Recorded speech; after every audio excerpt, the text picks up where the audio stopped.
Hello everyone. నేను doctor Sheikh గులాబీ, consultant dermatologist in KIMS hospital Nellore. మనం ఈరోజు లెప్రసీ డిసీజ్ గురించి డిస్కస్ చేయబోతున్నాము. వరల్డ్ లెప్రసీ డే అనేది వస్తుంది.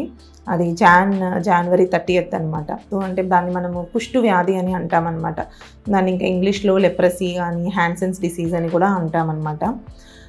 ఈ కుష్టు వ్యాధి అనేది చాలామందికి చాలా డౌట్స్ ఉంటాయన్నమాట. అంటే మేడం ఈ వ్యాధి ఎలా వస్తుంది, అంటే జన్యుపరంగా వస్తుందా లేదా అంటు వ్యాధినా అనేది చాలామందికి డౌట్స్ ఉంటుంది. ఇంకా ఎవరెవరిలో కామన్గా వస్తుంది, అంటే దీనికి ఎలాంటి ట్రీట్మెంట్ తీసుకోవాలి, అసలు ట్రీట్మెంట్ ఉందా లేదా, ఒకవేళ ట్రీట్మెంట్ తీసుకోకపోతే ఏం జరుగుతుంది, ట్రీట్మెంట్ తీసుకున్న తర్వాత ఎలా మళ్ళీ మనము మెయింటైన్ చేసుకోవాలి అనేవి అన్నీ చాలా వరకు డౌట్స్ ఉంటాయన్నమాట. సో మనం కొద్దిగా ఈ వీడియోలో మనం క్లియర్ చేసుకోవచ్చు వాటిని.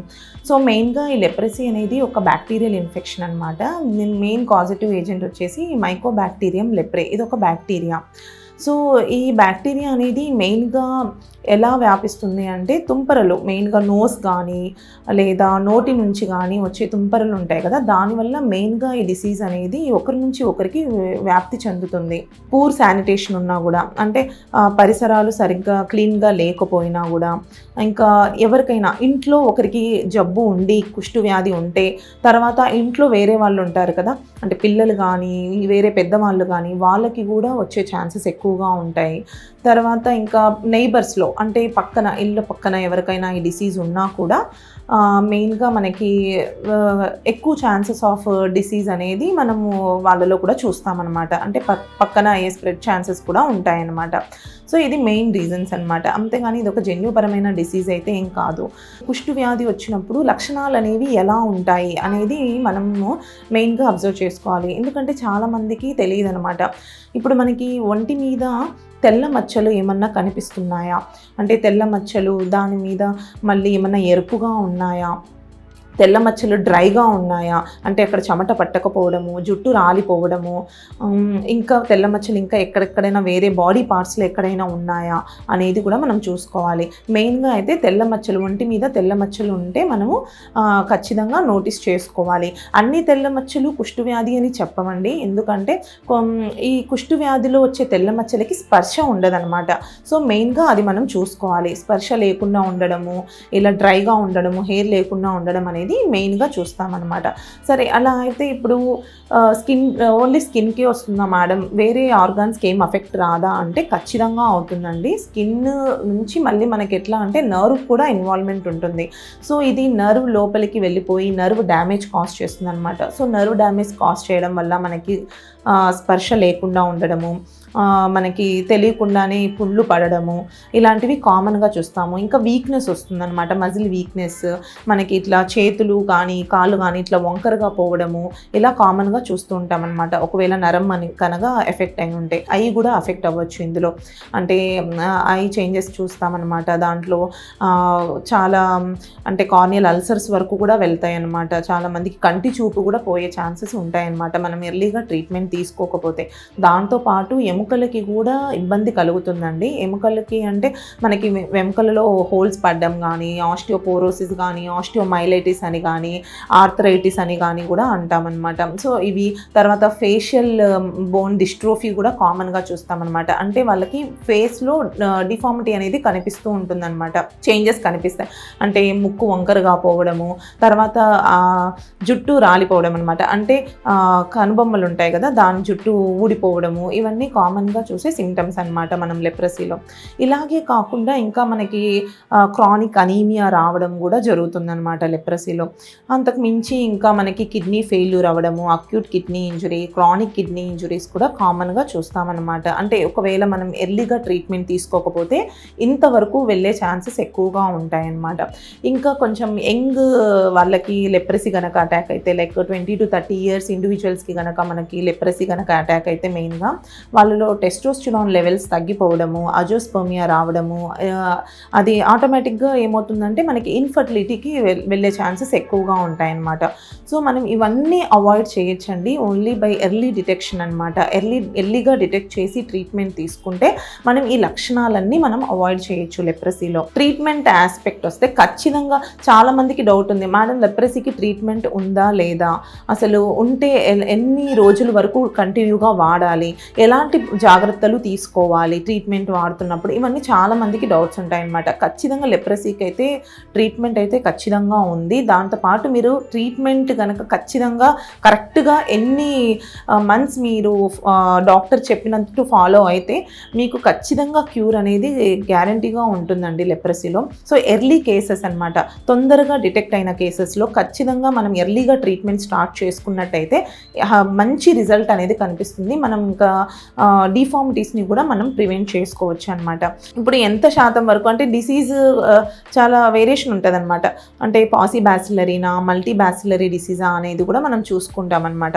అప్పుడు మనకి 6 months ట్రీట్మెంట్ అవసరం ఉంటుందా, 12 months ట్రీట్మెంట్ అవసరం ఉంటుందా అనేది కూడా డాక్టర్స్ మీకు సూచిస్తారనమాట. తర్వాత మల్టీ డ్రగ్ థెరపీ అనేది ఖచ్చితంగా తీసుకోవాల్సి వస్తుంది.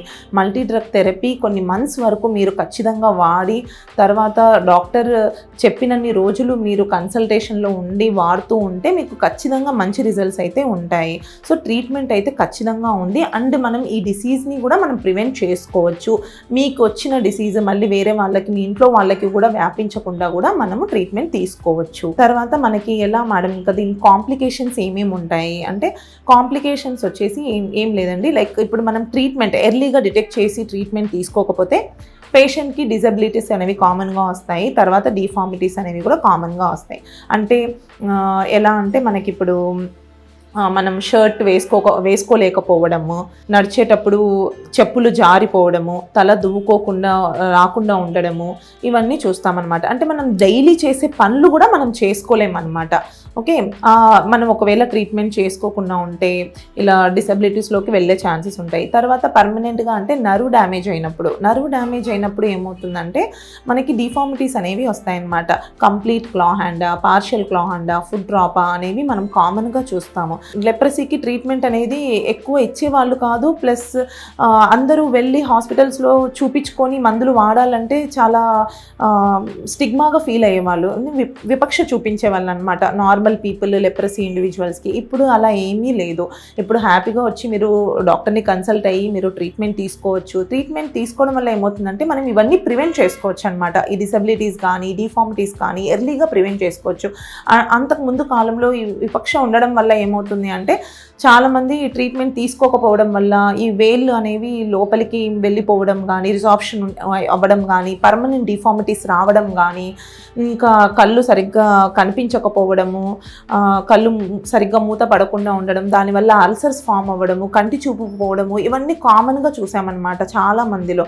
సో ఆ స్టేజ్ ఇప్పుడు లేదనమాట. అంటే మనం ఎర్లీగా డిటెక్ట్ చేసుకుని ట్రీట్మెంట్ చేసుకుంటే ఇవన్నీ మనం అవాయిడ్ చేయొచ్చు అనమాట ట్రీట్మెంట్ వల్ల. తర్వాత మనకి కాంప్లికేషన్స్ రాకుండా కూడా మనం మేనేజ్ చేసుకోవచ్చు. ఇప్పుడు ఒకవేళ మనకి డిఫార్మిటీస్ వచ్చినా కూడా మనం రీకన్స్ట్రక్టివ్ సర్జరీస్ లాగా చేయించుకొని కూడా మనము కంప్లీట్గా నార్మలైజ్ అయిపోవచ్చు. దానికి అయితే ఏమి ఇబ్బంది ఉండదన్నమాట.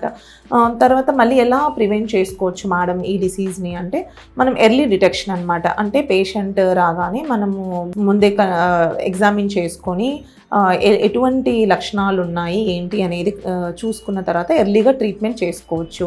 తర్వాత మళ్ళీ ఇంకా ఇంట్లో ఎవరికైనా ఉంది లేదా మీ నైబర్స్లోనే ఎవరికైనా ఉంది, సో వాళ్ళకి ఏం చేయాలి అంటే కొంచెం కేర్ఫుల్గా, అంటే మాస్క్ పెట్టుకోవడము, వాళ్ళకి మాస్క్ ఇవ్వడము, మీరు మాస్క్ పెట్టుకోవడము, క్లోజ్ కాంటాక్ట్ అనేది మనం అవాయిడ్ చేసుకోవాలన్నమాట. ఇలాంటి కేర్ తీసుకుంటే మనకి మంచిగా ట్రీట్మెంట్ అండ్ ప్రివెన్షన్ కూడా జరుగుతుందన్నమాట. తర్వాత ఇది ఎలా డయాగ్నోస్ చేసుకోవచ్చు అంటే మనకి వచ్చేసి స్కిన్ బయాప్సీ అనేది చేస్తామన్నమాట. అంటే ఇప్పుడు మనకు వచ్చిన తెల్ల మచ్చలు ఉంటాయి కదా, ఆ మచ్చల నుంచి కొంచెం ఒక చిన్న సైజ్ స్కిన్ తీసుకొని టెస్ట్ పంపిస్తామన్నమాట ల్యాబ్లో. దాంట్లో ఏమైనా గ్రాన్యులోమాస్ ఉన్నాయా, ఎటువంటి టైప్ ఆఫ్ గ్రాన్యులోమాస్ ఉన్నాయి, డిసీజ్ మైల్డ్గా ఉందా, మోడరేట్గా ఉందా, సివియర్గా ఉందా కూడా మనం చూసుకోవచ్చు అనమాట. తర్వాత నర్వ్ బయాప్సీస్ కూడా చేస్తామన్నమాట. అంటే నరానికి ఇది ఎఫెక్ట్ అయినప్పుడు, నర్వ్ డ్యామేజ్ అయినప్పుడు ఎంతవరకు నర్వ్ డ్యామేజ్ అయింది, నర్వ్లో ఎంత శాతం బ్యాసిల్లై ఉండేది కూడా మనం చూడొచ్చు అనమాట. తర్వాత స్మియర్ చేస్తామన్నమాట. స్మియర్ అంటే ఇప్పుడు మనకి ముక్కులో నుంచి స్మియర్ తీస్తామండి. తర్వాత ఇయర్ అండ్ ఐబ్రోస్ నుంచి కూడా స్మియర్ చేసి మైక్రోస్కోప్లో చూస్తామన్నమాట. ఎంతవరకు బ్యాక్టీరియా ఉంది అనేది కూడా మనం అబ్జర్వ్ చేసుకోవచ్చు. తర్వాత అల్ట్రాసోనోగ్రఫీ ఆఫ్ నర్వ్స్ కూడా టెస్ట్ కూడా అవైలబిలిటీలో ఉంది. మనం అది కూడా చేయించుకోవచ్చు. ఎంతవరకు నర్వ్ డ్యామేజ్ అయింది, ఏ పెరిఫెరల్ నర్వ్స్ డ్యామేజ్ అయ్యాయి అనేది కూడా మనం చూసుకోవచ్చు అనమాట మెయిన్గా. తర్వాత ఇందులో నరం డ్యామేజ్ ఎక్కువగా అయితే ఏమవుతుందంటే మనకి నడిచేటప్పుడు ఇబ్బంది కలగడము, మనకి తెలియదు అనమాట. అంటే ఇప్పుడు మనం హార్డ్ సర్ఫేస్ మీద నడుస్తున్నామా, స్మూత్ సర్ఫేస్ మీద నడుస్తున్నామా అనేది మనకి తెలియదు అనమాట. సో దానివల్ల ఏమవుతుందంటే కాన్స్టెంట్గా పుండ్లు పడిపోతాయి అనమాట కాళ్ళకి. అది క్రానిక్గా అట్లే ఉంటే అది అల్సర్గా ఫామ్ అవుతుంది. తర్వాత అది హీల్ అవ్వడానికి కూడా చాలా కష్టం అవుతుంది అనమాట. ఇంకా కామన్గా మనం ఇంట్లో ఆడవాళ్ళు చూస్తూ ఉంటామండి, వాళ్ళు వంట చేస్తూ ఉంటారు కదా. సో వాళ్ళకి ఏంటి అంటే ఈ లెప్రసీ వాళ్ళకు ఉన్నట్టయితే, ఒకవేళ నర్వ్ డ్యామేజ్ అయ్యి మనకు సెన్సేషన్స్ కనుక తగ్గి ఉంటే, వాళ్ళు వంట చేసేటప్పుడు కూడా వేడి గిన్నెలు కూడా వాళ్ళకి తగిలినప్పుడు కూడా వాళ్ళకి తెలియదు అనమాట వేడిగా తగిలింది అని చెప్పి. సో కాన్స్టెంట్గా మనం వాళ్ళలో ఏం చూడొచ్చు అంటే నీటి బొబ్బలు చూడొచ్చు అనమాట. తర్వాత అల్సర్స్ కూడా చూడొచ్చు. ఎందుకంటే వాళ్ళకి తెలియదు, మనం అడిగినా కూడా నాకు తెలియలేదమ్మా అని చెప్తారనమాట. సో ఇవన్నీ మనం అవాయిడ్ చేయొచ్చు. మీరు ఎర్లీగా డిటెక్ట్ చేసుకొని కొంచెం స్కిన్ చేంజెస్ రాగానే, ఇలా రంగు మారింది, నా చర్మము తెల్ల మచ్చలు కనిపిస్తున్నాయి, దాంట్లో స్పర్శ లేదు అని మీకు ఎప్పుడైనా అనిపిస్తే తొందరగా వచ్చి చెకప్ చేయించుకోవడము, డాక్టర్తో తొందరగా కన్సల్ట్ అవ్వడము, ఎర్లీ డిటెక్షన్ అండ్ ట్రీట్మెంట్ ఎంత పాసిబుల్ అయితే అలా చేసుకుంటే ఈ కాంప్లికేషన్స్ అన్నీ మనం ప్రివెంట్ చేయొచ్చు. మొత్తం మీరు డిసీజ్ కూడా మీరు క్యూర్ చేసుకోవచ్చు అండి. ఇంకొకటి లెప్రసీ అంటే లెప్రసీ ఉన్న వాళ్ళకి, అంటే కుష్టు వ్యాధి ఉన్న వాళ్ళకి విపక్ష చూపించడము, అంటే వాళ్ళని దూరంగా పెట్టడం అనేది అంటే కరెక్ట్ కాదు. ఎందుకంటే వాళ్ళు కూడా మా సొసైటీలో ఒకరనమాట. సో మనం వాళ్ళకి ఎంత మంచిగా సపోర్ట్ చేసుకుంటూ ఉంటే, ఎర్లీ మీరు కూడా వెళ్ళి ట్రీట్మెంట్ తీసుకోండి, మీరు కూడా ఎర్లీగా ఇంటర్వ్యూని అవ్వండి, రీహాబిలిటేషన్ సెంటర్స్లో వాళ్ళని జాయిన్ చేయడము, ఫిజియోథెరపీలు అవైలబిలిటీలో పెట్టించడము, ఇవన్నీ చేస్తే ఇంకా వాళ్ళు ఎక్కువ తొందరగా క్యూర్ అయ్యే ఛాన్సెస్ ఉంటాయన్నమాట. ఈ సోషల్ స్టిగ్మా వల్ల చాలామంది హాస్పిటల్స్కి కూడా రారండి ట్రీట్మెంట్ కోసము. కుష్టు ఉందంటే పక్కన చుట్టుపక్కల వాళ్ళు మనతో మాట్లాడరేమో, మనతో కలిసి కూర్చోరేమో, మనతో తినరేమో అన్న సోషల్ స్టిగ్మా కూడా వాళ్ళకి చాలా ఉంటుంది. సో అదంతా మనం అవాయిడ్ చేయాలి. వాళ్ళకి ఒక విజన్ చూపిస్తే వాళ్ళు ఖచ్చితంగా వాళ్ళు క్యూర్ చేసుకోవడానికి వాళ్ళకి మనం హెల్ప్ చేసినట్టు ఉంటాము. ప్లస్ వాళ్ళకి రీహాబిలిటేషన్ సెంటర్స్ కూడా ఉంటాయి, వాళ్ళతో కూడా కాంటాక్ట్ అయ్యి వాళ్ళకి ట్రీట్మెంట్ మనం అందచేయచ్చు. అండ్ ఈ డిఫార్మిటీస్ని కూడా మనం ప్రివెంట్ చేయొచ్చు. So thank you.